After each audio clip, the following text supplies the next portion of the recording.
बच्चों हम लोग पढ़ रहे हैं मैथमेटिकल टूल। मैथमेटिकल टूल में हम लोग कवर करने जा रहे हैं इंटीग्रेशन।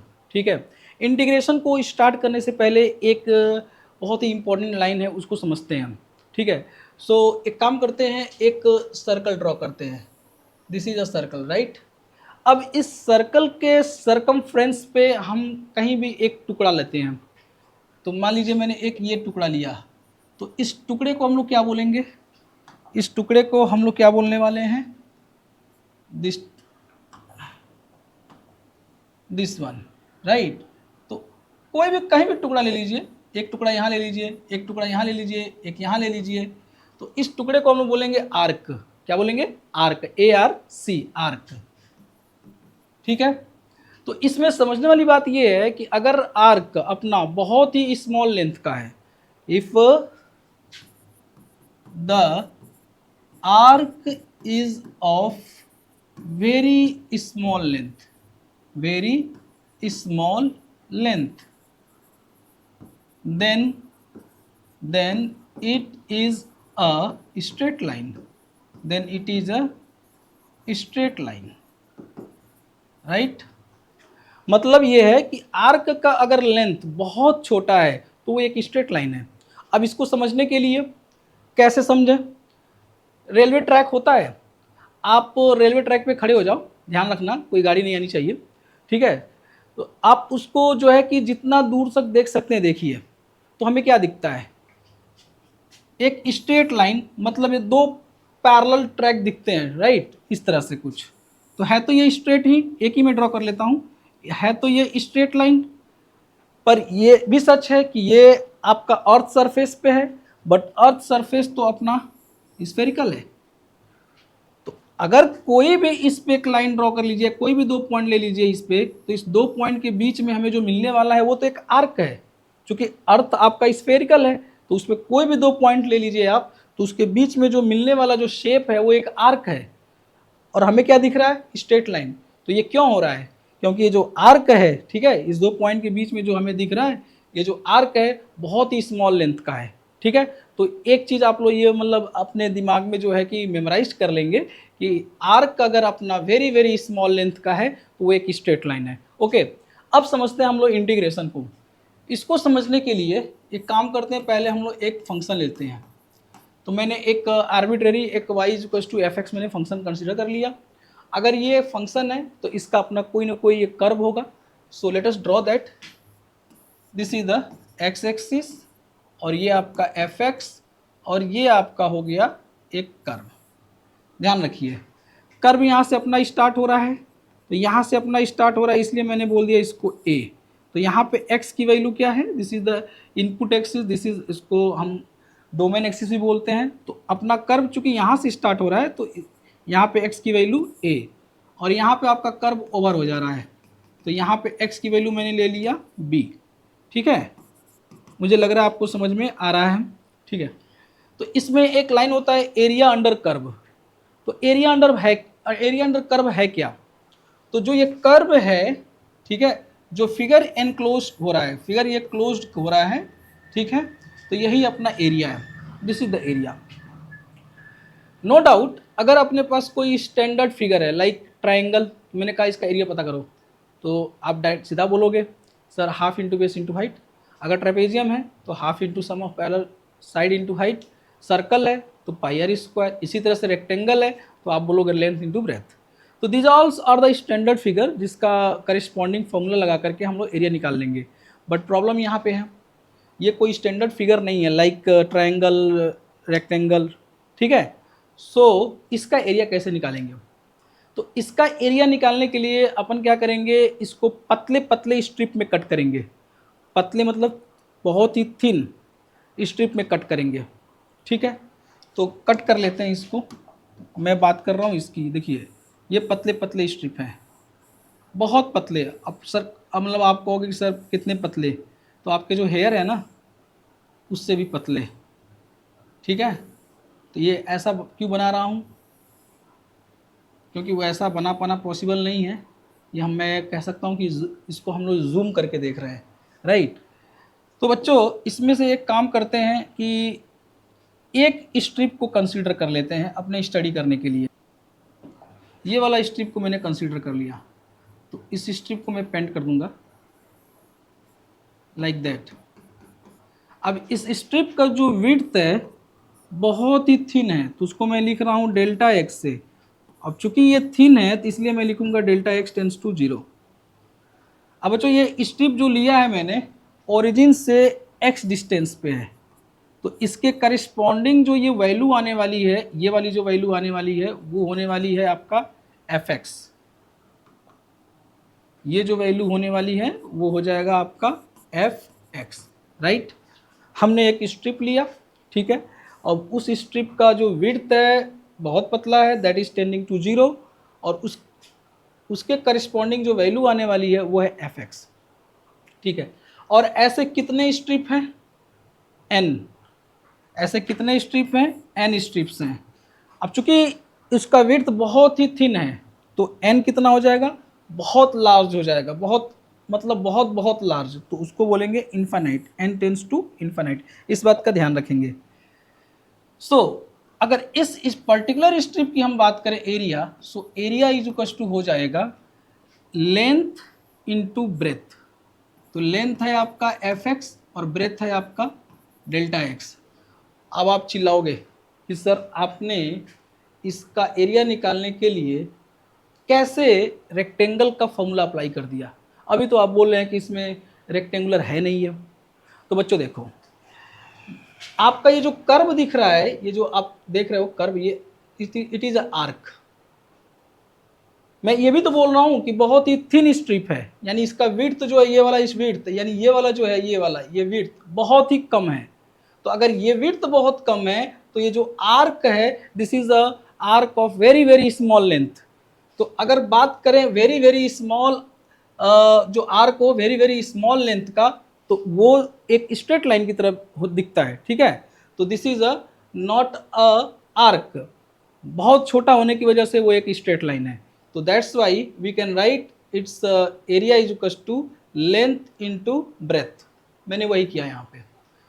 तो इसका मतलब total area is equal to area of first strip plus area of second strip plus area of third strip plus dot dot dot dot plus area of nth strip.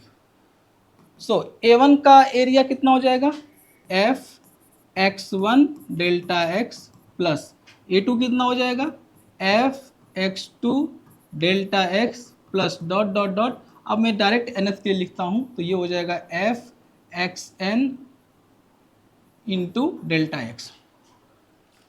ध्यान से देखें, बस 1 2 3 ऐसे चेंज होता जा रहा है, और मतलब ये सेम चीज़ का समेसन है जहाँ पे x1 x2 बस वेरिएशन हो रहा है, 1 2 3 वेरिएशन हो रहा है। अगर इस तरह का वेरिएशन हो रहा है और समेसन हो रहा है तो इसको हम शॉर्ट में लिख सकते हैं समेसन, यानी sigma F x.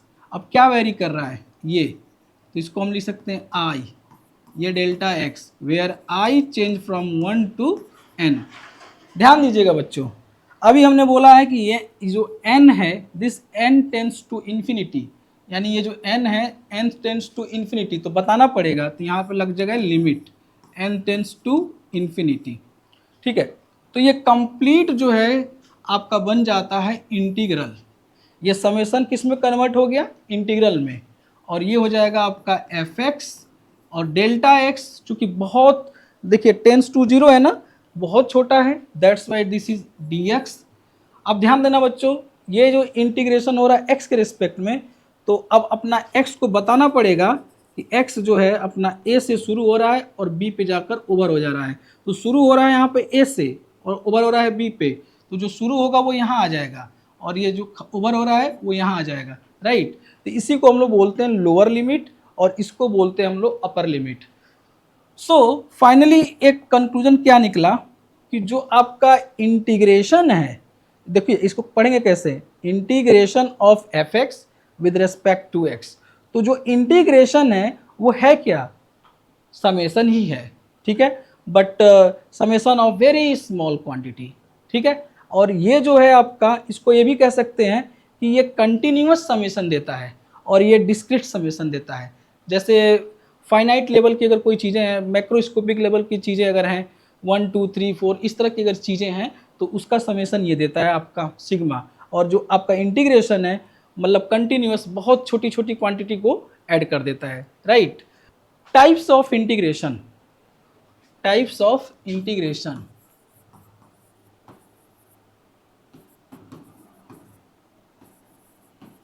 Types of integration. बच्चों दो तरह के इंटीग्रेशन हैं, अपने को दो तरह का इंटीग्रेशन पढ़ना है। एक होता है इनडेफिनिट इंटीग्रेशन और दूसरा होता है definite integration. Definite integration, indefinite integration represent family of curves. It represents family of curve.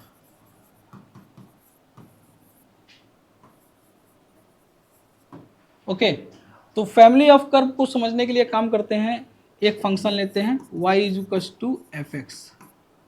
अब इसको इंटीग्रेट करते हैं, तो अपना एफ एक्स एक फंक्शन है और जिसको हम जा रहे हैं इंटीग्रेट करने। सो लिखेंगे कैसे, integration of f x with respect to x. देखिए बच्चों इसको पढ़ेंगे कैसे, integration of f x with respect to x.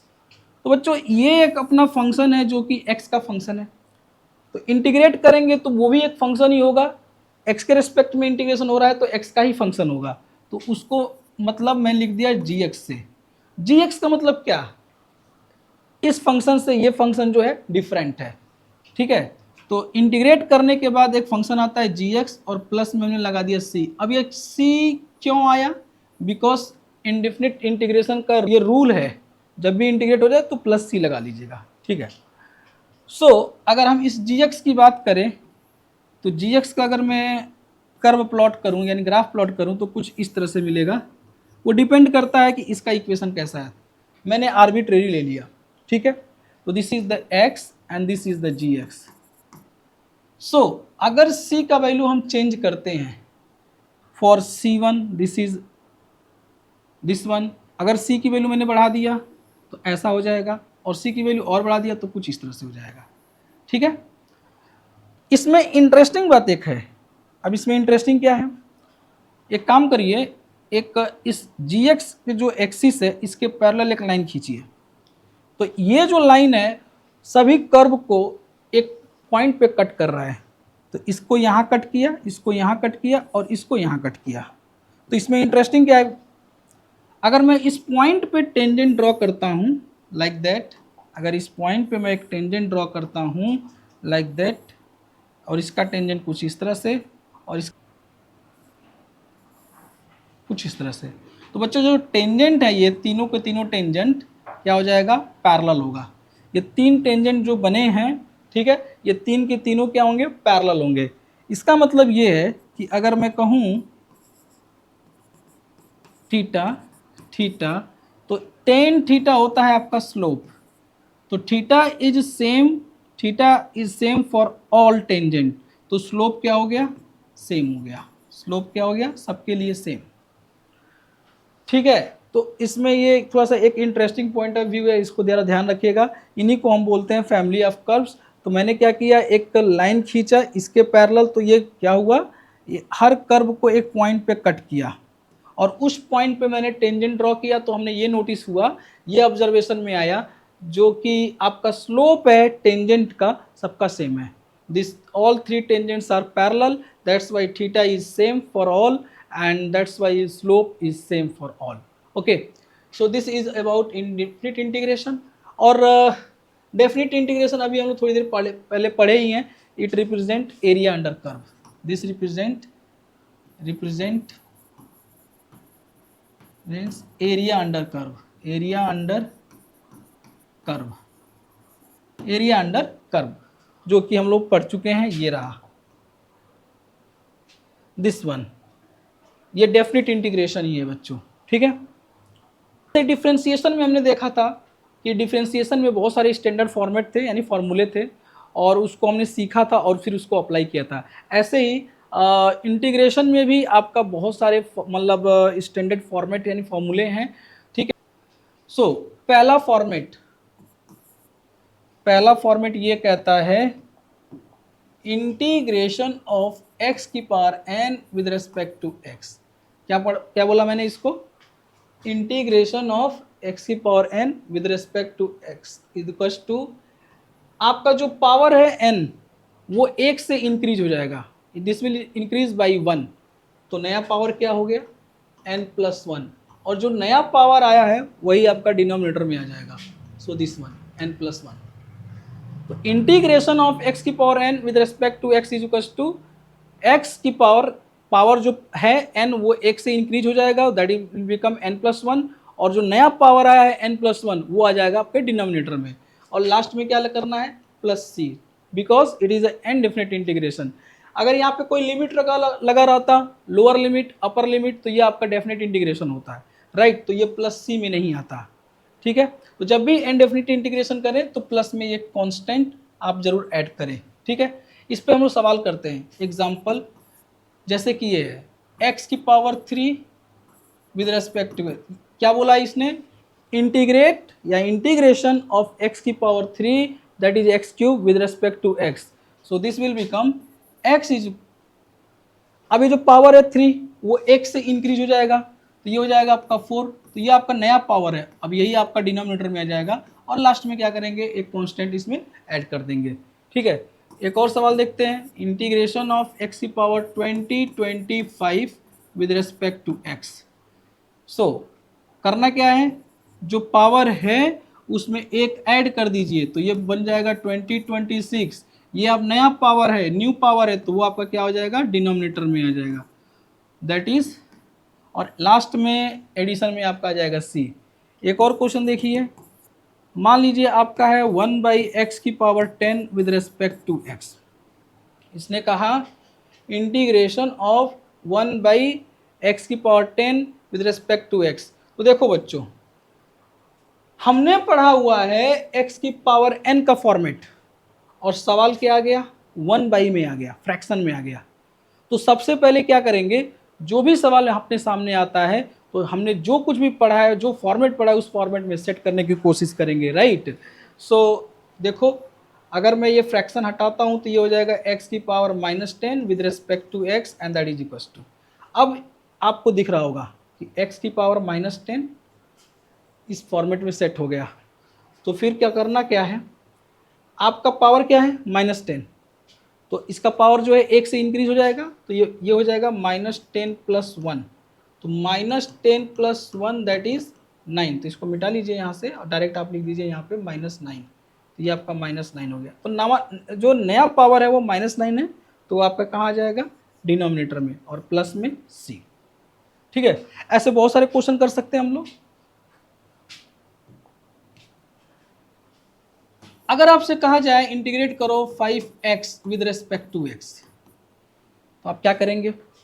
Sir ये जो 5 है कांस्टेंट, इसको बाहर निकाल लीजिए, तो निकल लिया, तो x with respect to x, तो x की पावर में क्या है? 1, तो अब ये क्या हो जाएगा?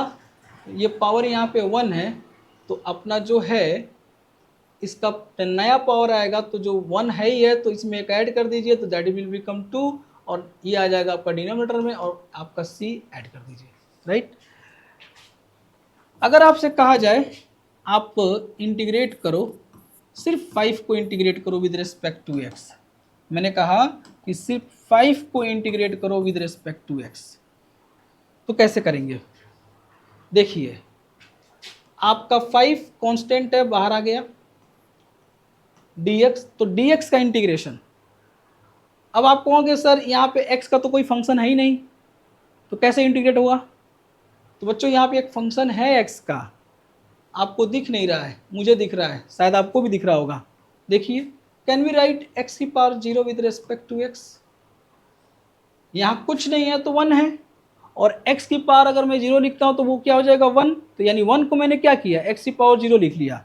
Now we are able to integrate this one, so 5 आपका एज इट इज, और x की पावर 0, तो जो भी पावर है वो 1 से इंक्रीज होगा, तो 0 आप में एक ऐड करोगे तो ये हो जाएगा 1, तो 1 लिखने की जरूरत है नहीं, और डिनोमिनेटर में आ जाएगा 1 इस तरह से, ठीक है, और लास्ट में एडिशन में आ जाएगा c कांस्टेंट। तो ये आपका इंटीग्रेट हो गया। सो आप इसको ना हो तो डायरेक्ट आप याद करो इस चीज़ को, integration of dx it will become x, क्या हुआ, इंटीग्रेशन ऑफ x हो गया, integration of dy this will become y, integration आप मेरे साथ बोल सकते हैं integration of dA it will become a। By default understood है, सब में plus c plus c plus c लगता जाएगा because it is a indefinite integration, right. अगर मैं कहूँ इंटीग्रेशन ऑफ dt तो तुरंत कहोगे सर t, हाँ मुझे सुनाई भी दे दिया आपने बोला t। अब बोलेंगे इंटीग्रेशन ऑफ dz तो ये हो जाएगा z प्लस सी, सब में प्लस सी लग जाएगा, राइट। सो कई बार क्या होता है ना, जब सवाल हम लोग करते हैं तो आपका रिस्पॉन्स नहीं आता है, मैं पूछता हूँ बताओ बच्चों कि इसका इंटीग्रेशन क्या होगा, तो एक्चुअली हम पढ़ तो लेते हैं यहाँ पे, और जब तक यूज होता है ये इंटीग्रेशन हमारे अदर चैप्टर में तब तक आप सब भूल चुके होते हैं, ठीक है। तो इसको ज़रा ध्यान रखिएगा, भूलना नहीं है क्योंकि यूज होता रहता है, ठीक है। तो बात करें हम बॉक्स वाले वर्जन की, तो इसमें थोड़ा सा एक रिस्ट्रिक्शन है। अब डिफ्रेंसिएशन में बॉक्स जैसा भी आ जाए वहाँ पे सबके लिए सेम था, ठीक है, बट यहाँ पे थोड़ा सा रिस्ट्रिक्शन है। देखिए अगर अपना इंटीग्रेशन कुछ इस तरह से है, ax प्लस बी की power n with respect to x, देखना बच्चों थोड़ा ध्यान से देखिए, बड़ा इंटरेस्टिंग है ये। We can read it integration of box की power n with respect to x, ये किसका वर्जन है, इसी का है, x की power n with respect to x। बस हमने क्या किया, x को रिप्लेस कर दिया एक बॉक्स से, ठीक है। तो ये बॉक्स वाला कॉन्सेप्ट इसको आप तभी अप्लाई करिएगा जो कुछ भी बॉक्स के अंदर है, जो कुछ भी बॉक्स के अंदर है क्या है, ax प्लस बी, यानी बॉक्स जो है अपना वो x का फंक्शन है, ठीक है। तो जो x की पावर है वो 1 होना चाहिए, यानी कि लीनियर होना चाहिए। तो बॉक्स के अंदर जो कुछ भी अगर लीनियर फंक्शन है तो आप इसको अप्लाई करेंगे, अगर लीनियर फंक्शन नहीं है तो आप इसको बिल्कुल भी अप्लाई नहीं करेंगे। सो सी ये हो जाता है आपका, ये हो जाता है इंटीग्रेशन ऑफ बॉक्स की power n with respect to x where box is the linear function of x, तो ये हो जाता है बॉक्स की पावर n प्लस 1 अपॉन में n प्लस 1, और मल्टीप्लाई में आ जाएगा आपका जो x का कोएफिशिएंट है, यानी coefficient of x, coefficient of x। अभी यहाँ पे x है तो मैंने x लिखा, अगर t होता तो t लिखते, s होता तो s लिखते। इस बॉक्स को भर लीजिए। So this is ax plus b, चूंकि ये इनडेफिनिट इंटीग्रेशन है दैट्स वाई एडिशन में क्या आ जाएगा c। तो इसका एक स्टेप और मैं लिख देता हूँ, ax प्लस बी की पावर n प्लस 1 अपॉन में n plus 1 the whole into, और कोएफिशिएंट ऑफ x आप यहाँ पे देख सकते हैं, कोएफिशिएंट ऑफ x जो होने वाला है वो है a and this is the c। Okay, question करके समझते हैं इसको। Example, integration of -3x plus 8 की power 10 with respect to x, इसको बताइए क्या होगा। सो आप क्लियरली देख सकते हैं जो बॉक्स के अंदर है वो फंक्शन है x का, और वो है लीनियर फंक्शन क्योंकि उसका पावर 1 है। सो नो डाउट ये वाला कॉन्सेप्ट यहाँ पे लग जाएगा। सो क्या कहता है, दिस इज द बॉक्स की पावर n, तो इंटीग्रेशन ऑफ बॉक्स की power n is equals to box की पावर n प्लस 1, यानी कि ये n है तो ये हो जाएगा 11, और डिनोमिनेटर में 11 multiplied by coefficient of x। So what is the coefficient of x, this is -3, तो -3। अब इस बॉक्स को भर लीजिए, तो दिस इज -3x प्लस 8, और एडिशन में क्या आ जाएगा कांस्टेंट प्लस c। एक और सवाल करते हैं, suppose that we have integration of 9 plus 6x की पावर 22 ले लिया, कुछ भी ले लिया विद रिस्पेक्ट टू x। सो इसका इंटीग्रेशन कैसे करेंगे। तो आपको दिख रहा है कि बॉक्स की पावर n तो है, तो एक बार चेक कर लीजिए बॉक्स के अंदर है क्या वो लीनियर फंक्शन है। Yes it is a linear function of x, x की पावर 1 है तो लीनियर है, तो नो डाउट ये हो जाएगा बॉक्स की पावर, ये जो 2022 है इसमें एक ऐड कर दीजिए तो ये हो जाएगा 2023, और यही पावर आपका डिनोमिनेटर में आ जाएगा, मल्टीप्लाई में आएगा कोफिशिएंट ऑफ एक्स। तो ध्यान रखना बच्चों, जल्दीबाजी में इस 9 से मल्टीप्लाई कर देते हो, ठीक है ना, वो आपका हैबिट बन जाता है, दैट्स वाई। लेकिन ये x का कोफिशिएंट चाहिए, तो ये अपना x है, इसका कोफिशिएंट 6 है, तो 6 यहाँ से मल्टीप्लाई होगा। बॉक्स को भर लीजिए और लास्ट काम एडिशन में आ जाएगा आपका एक कांस्टेंट। मेरे ख्याल से आपको ये समझ में आ रहा होगा, ठीक है। अगला सवाल ये है, integration of 1/x with respect to x।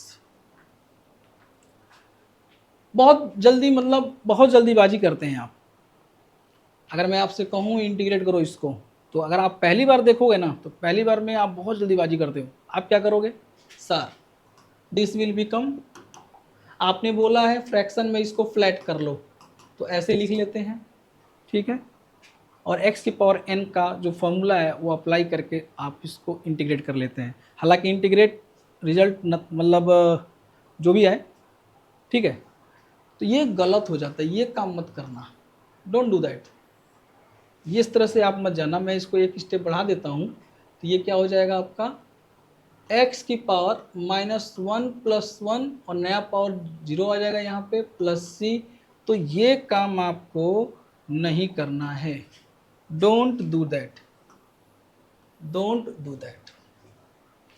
अब ये काम क्यों नहीं करना है, क्योंकि इंटीग्रेशन का दूसरा नाम भी है, इंटीग्रेशन का दूसरा नाम है जिसको बोलते हैं एंटी डेरिवेटिव। अब ये एंटी डेरिवेटिव का मतलब क्या है, डेरिवेटिव मतलब डिफरेंशिएशन, आपने पढ़ा है वही, एंटी मतलब उसका अपोजिट, ठीक है। तो डिफरेंशिएशन का रिवर्स प्रोसेस है। डिफरेंशिएशन क्या है, मतलब डिवाइड करना into very small elements, large number of elements, division करना, उनको जोड़ना, उन्हीं को जोड़ना, उन्हीं को सम करना, ही तो इंटीग्रेशन है। That's why it's also name is anti derivative. तो ध्यान से देखो, ये है क्या 1/x। तो जरा दिमाग में ले आओ कि 1/x किसका डिफ्रेंसिएशन हुआ करता था, यानी है। So differentiation of log x, it is 1/x। तो 1/x is the differentiation of log x ln x। तो इनका इंटीग्रेशन रिवर्स कर दो तो क्या हो जाएगा, log x। So integration of 1/x with respect to x is equal to log, यहाँ मॉड लगा लेना बच्चों, log modulus of x plus c. ये कहाँ से आया है, इस पर नहीं सोचना है, याद करना इसको, ठीक है। log modulus x plus c और ln mod x plus c. So integration of 1/x with respect to x is equals to log modulus x plus c और ln of mod x plus c। Okay, so इसी का एक box version भी है। वो box version क्या है, देखिए, इंटीग्रेशन ऑफ 1/ अगर ax प्लस b आ गया, ध्यान रखना बच्चों, क्या है ये, this x is replaced by this box, और बॉक्स अपना क्या होना चाहिए, अगेन बॉक्स अपना लीनियर होना चाहिए, तभी हम लोग इसको यूज कर सकते हैं, right. With respect to x, तो क्या है, इंटीग्रेशन ऑफ 1/ बॉक्स, तो ये हो जाएगा आपका ln mod बॉक्स। अब अपॉन में क्या आ जाएगा, coefficient of x, that is a plus c। Box को भर लीजिए, तो ax प्लस b। अगेन मैं बार बार कह रहा हूं, ये आप तभी अप्लाई करेंगे जब बॉक्स अपना क्या हो, लीनियर हो। तो यहाँ पे क्लियर दिख रहा है कि x जो है कि पावर 1 में है, that's why this is a linear. So integration of 1/ box is equals to ln mod box, और अपॉन में a is nothing, it is the coefficient of x, a is the coefficient of x, ठीक है। इस पे सवाल करते हैं, जैसे कि एग्जांपल मैंने कहा इसको इंटीग्रेट करो, 1/6 - 2x with respect to x। सो आप यहाँ पे देख सकते हैं, ये जो अपना बॉक्स है, या यूजुअली ये बॉक्स बन के आता नहीं है, मैंने बना दिया है, ठीक है। ये जो बॉक्स है आपका, उस बॉक्स के अंदर जो फंक्शन है वो लीनियर फंक्शन है x का, पावर 1 है, इसलिए this is the linear function of x। That's why integration of 1/box is equal to ln mod box upon में कोएफिशिएंट ऑफ एक्स। अगेन आप जल्दीबाजी में आप यहाँ 6 नहीं लिख देंगे, आपको लिखना है कोएफिशिएंट ऑफ एक्स। तो द कोएफिशिएंट ऑफ एक्स अपना क्या है -2 और यहाँ पे आ जाएगा एडिशन में c, राइट। अब बॉक्स को भर लीजिए 6 - 2x। ठीक है, एक सवाल और कर लेते हैं। Integration of 1/2x - 6 with respect to x। So यहाँ पे आप देख सकते हैं हम क्लियर है, ये जो आपका बॉक्स होने वाला है वो लीनियर फंक्शन है। पावर में जो आपका x का पावर है that is 1। So integration of 1/box is equal to ln mod box upon में coefficient of x। What is the coefficient of x? It is 2। यहाँ पे आ जाएगा 2 एडिशन में c और आपका यहाँ लिख लेंगे, बॉक्स को भर लेंगे दैट इज 2x - 6। ओके, तो बच्चों हमने दो फॉर्मेट पढ़ा। एक पढ़ा हमने इंटीग्रेशन ऑफ x की power n with respect to x, इसका बॉक्स वर्जन पढ़ा। फिर पढ़ा हम लोगों ने 1/x की power d 1/x with respect to x, फिर इसका हम लोगों ने बॉक्स वर्जन पढ़ा। ठीक है, तो ये जो बॉक्स आपका जो बॉक्स वाला जो रूल आपको देख रहे हैं ये होता क्यों है, ऐसा हो क्यों रहा है। ठीक है, एक इसका एक हम लोग प्रूफ करके देख लेते हैं।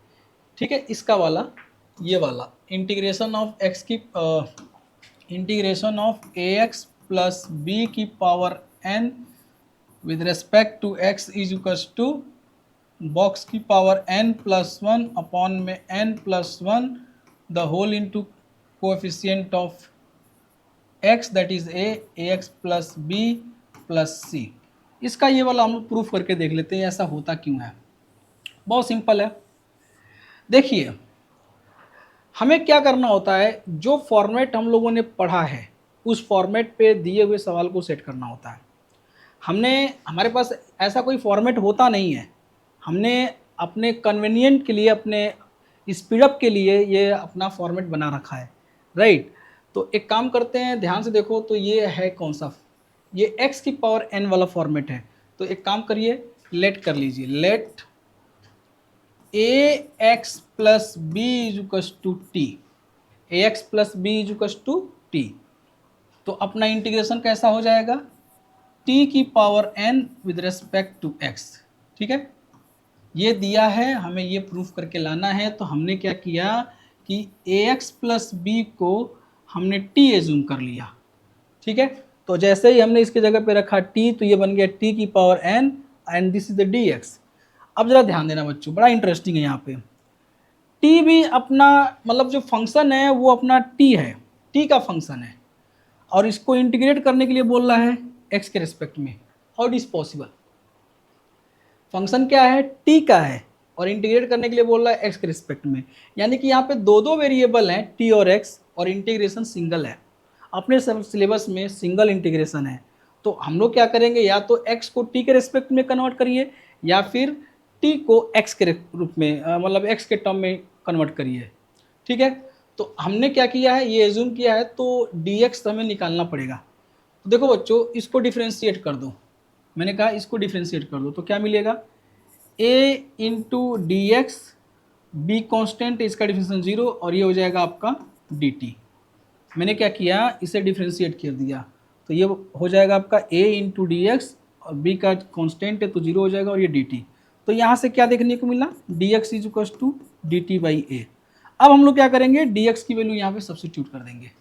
सो this will become integration t की पावर n, और ये हो जाएगा dt अपॉन में a। So now it become integration of t की power n with respect to t। सो ये 1/a बाहर आ जाएगा, कांस्टेंट है, और t की पावर n का इंटीग्रेशन हो जाता है t की पावर n प्लस 1 अपॉन में जो नया पावर है वो आपका डिवाइड मतलब डिवाइड में आ जाएगा, और प्लस में आपका c आ जाएगा। ध्यान दीजिएगा बच्चों, क्वेश्चन में जो वेरिएबल मतलब दिया गया रहता है, फाइनल आंसर भी हमें फाइनल आंसर में भी मतलब फाइनल आंसर में वही वेरिएबल रिफ्लेक्ट करने चाहिए। हमने t को एज्यूम किया है, तो टी को एज्यूम किया है तो लेट किया है, और क्वेश्चन में क्या दिया है x, तो मतलब टी को फिर से हमें x से सब्सटीट्यूट करना पड़ेगा। So we have this one, तो टी के जगह पे क्या करेंगे, ये 1/a एज इट इज, और टी के जगह पे ax प्लस बी की पावर n, और ये n+1, और ये तो आपका इंटीग्रेट होकर के आ रहा है, तो यहाँ पे n+1 आ जाएगा, ठीक है, प्लस में c। तो आप देखिए प्रूफ हो गया ये, ठीक है। सो बार बार ये लेट करना, फिर उसको इंटीग्रेट करना, थोड़ा सा मल्टीपल स्टेप हो जा रहा है, तो इसीलिए हम लोगों ने क्या किया है कि इसका एक बॉक्स वर्जन बना के रखा हुआ है। इसी तरह से जितने भी फॉर्मेट आगे आएंगे और उस फॉर्मेट का बॉक्स वर्जन, तो ऐसे हम लोग प्रूफ कर सकते हैं। Integration of trigonometric function. So अपने पास जो ट्रिग्नोमेट्रिक रेशियोज हैं, देयर आर 6 ट्रिग्नोमेट्रिक रेशियोज, हमें सिर्फ पढ़ने हैं दो ही मतलब ज़्यादा इस्तेमाल होता है। पहला है आपका integration of sine x with respect to x, and this is equals to minus cos x, और प्लस में आ जाएगा c, because it is a indefinite integration, limit नहीं लगा है, that's why this is a indefinite integration, इसलिए addition में क्या आ गया सी। इसका बॉक्स वर्जन वो भी देख लीजिए, तो क्या हो जाएगा, integration of sine of a x plus B with respect to x. Again यहाँ पे आप क्लियर देख सकते हैं, जो बॉक्स वर्जन है आपका बॉक्स, उसके अंदर जो फंक्शन है एक्स का फंक्शन है, और वो लीनियर है because its power is 1। So integration of sine box is equal to minus cos box, और डिवीजन में आपका आ जाएगा coefficient of x that is a, plus में सी, बॉक्स को भर लीजिए, राइट। एक एग्जांपल देखिए, integrate sine -3t plus 5 with respect to t। इसमें कुछ नहीं किया गया है, x is replaced by t। So this is the integration of sine box. आप क्लियर देख सकते हैं कि जो बॉक्स के अंदर है वो t का फंक्शन है, और t का पावर कितना है 1, so this is the linear one. So integration of sine box is equal to minus cos box, division में आपके आ जाएगा coefficient of t, so minus cos box, और आपका डिवीजन में आ जाएगा coefficient of t that is -3, and addition में आ जाएगा plus c, because it is a indefinite integration, right. Box को भर लीजिए, -3t प्लस 5 हो गया ये।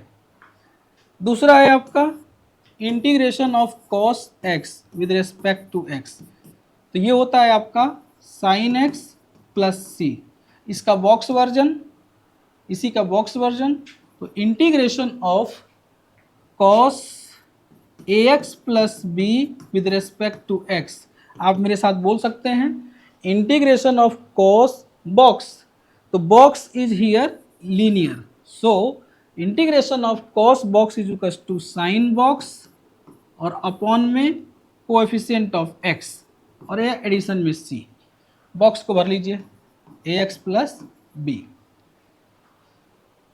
Okay. Integration of exponential function. So what is the integration of e की power x with respect to x। तो आप थोड़ा सा उल्टा सोचो, e की पावर x का डिफ्रेंसिएशन क्या होता है, e की पावर x ही होता है, तो e की पावर x का इंटीग्रेशन भी आपका क्या होगा, e की पावर x ही होगा। So this is equal to e की पावर x प्लस सी। इसका box version, integration of e की power ax plus B with respect to x is equal to, कैसे पढ़ेंगे, देखो इसको कैसे पढ़ रहे थे, e की पावर x का integration is equal to e की पावर x प्लस सी, तो इसी तरह से इसको कैसे पढ़ेंगे, इंटीग्रेशन ऑफ e की power box with respect to x is equal to e की पावर बॉक्स ही होगा, और अपॉन में कोएफिशिएंट ऑफ x, तो x का कोएफिशिएंट यहाँ पे a है, और एडिशन में आ जाएगा c। ये ऐसा मैंने क्यों किया, बिकॉज जो बॉक्स के अंदर फंक्शन है वो है x का, और वो लीनियर है, दैट्स वाई ये हमने फॉर्मेट यूज कर लिया। एक सवाल करते हैं, इंटीग्रेट ई की power -6t with respect to t। अब इसमें अंतर क्या है तो बॉक्स वर्जन ही, यहाँ पे t के रेस्पेक्ट में इंटीग्रेट करना है और यहाँ पे x के रेस्पेक्ट में। So what is the integration of e की पावर -6t। तो ध्यान से अगर देखो बच्चों, तो ये जो पावर में है ये आपका बॉक्स है, ठीक है, पावर में है वो आपका बॉक्स है, और वो जो बॉक्स है फंक्शन है t का और उसका पावर 1 है, that's why this is a linear function. तो e की पावर बॉक्स का कॉन्सेप्ट यहाँ पे लग जाएगा। सो e की पावर बॉक्स का इंटीग्रेशन होता है e की पावर बॉक्स अपॉन में कोएफिशिएंट ऑफ, यहाँ x था तो कोएफिशिएंट ऑफ x आया था, यहाँ पे t है तो coefficient of t that is -6, और एडिशन में आ जाएगा आपका c। बॉक्स को भर लीजिए, हो गया, वेरी सिंपल।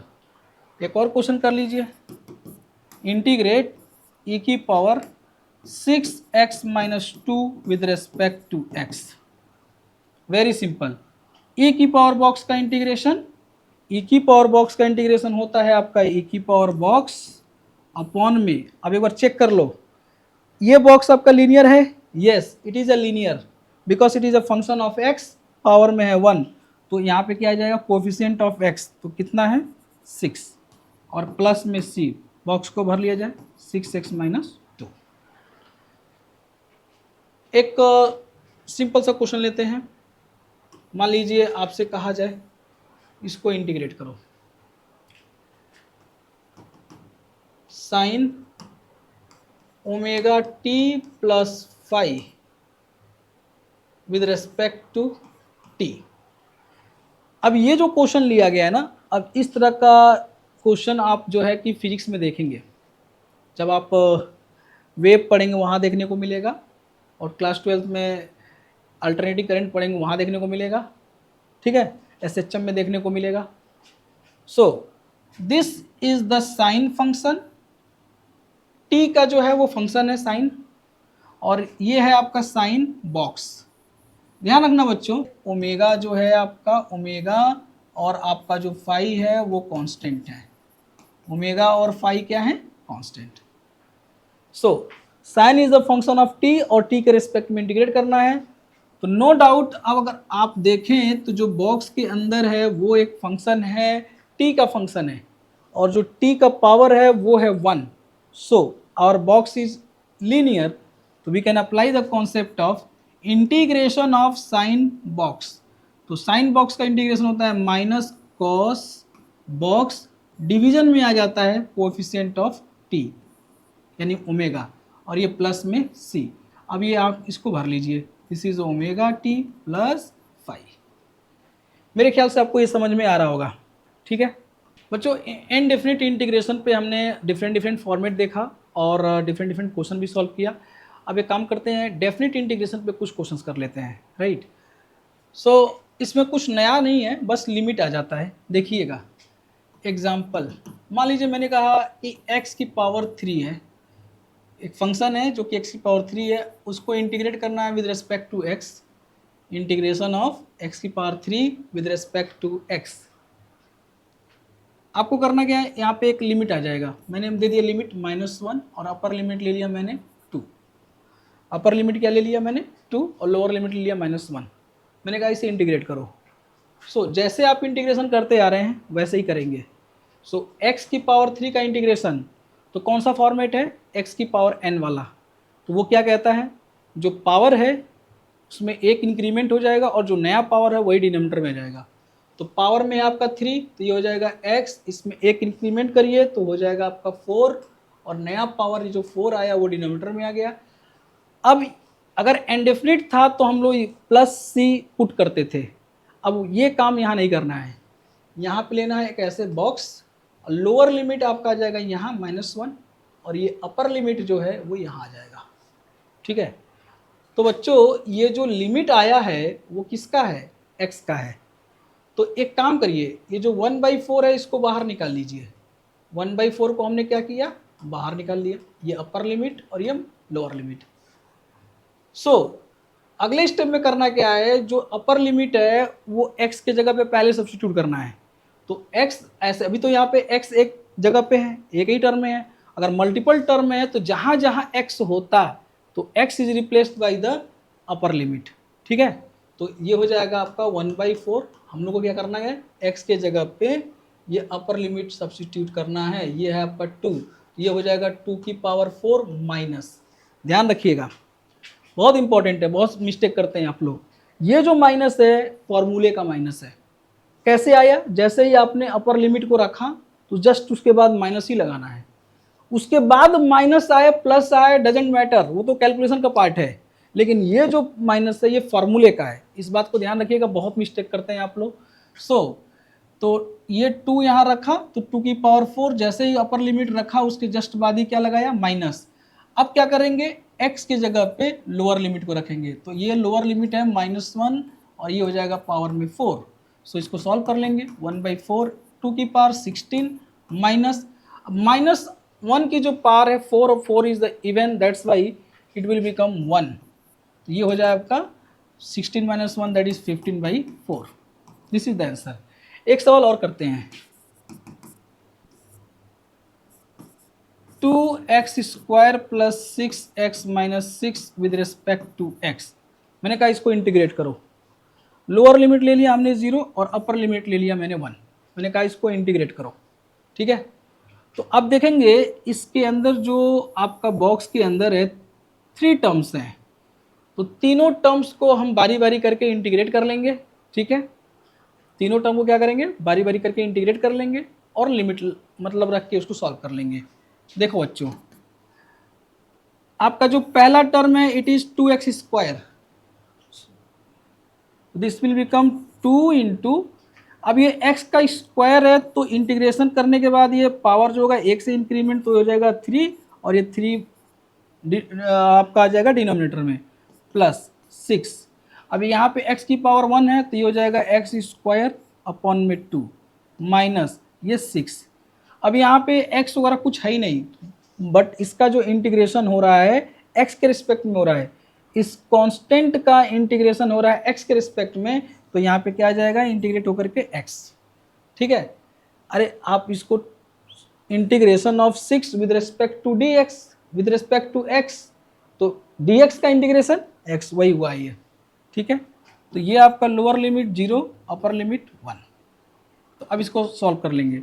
अगेन जहां जहां आपका x है यहाँ भी x है, यहाँ भी x है, यहाँ भी x है, तो अपर लिमिट इस x के जगह पे सब्स्टिट्यूट कर देंगे, तो ये बन जाएगा आपका 2 × 1³ प्लस 6 इंटू x के जगह पे 1 रखो तो 1² माइनस 6 × 1।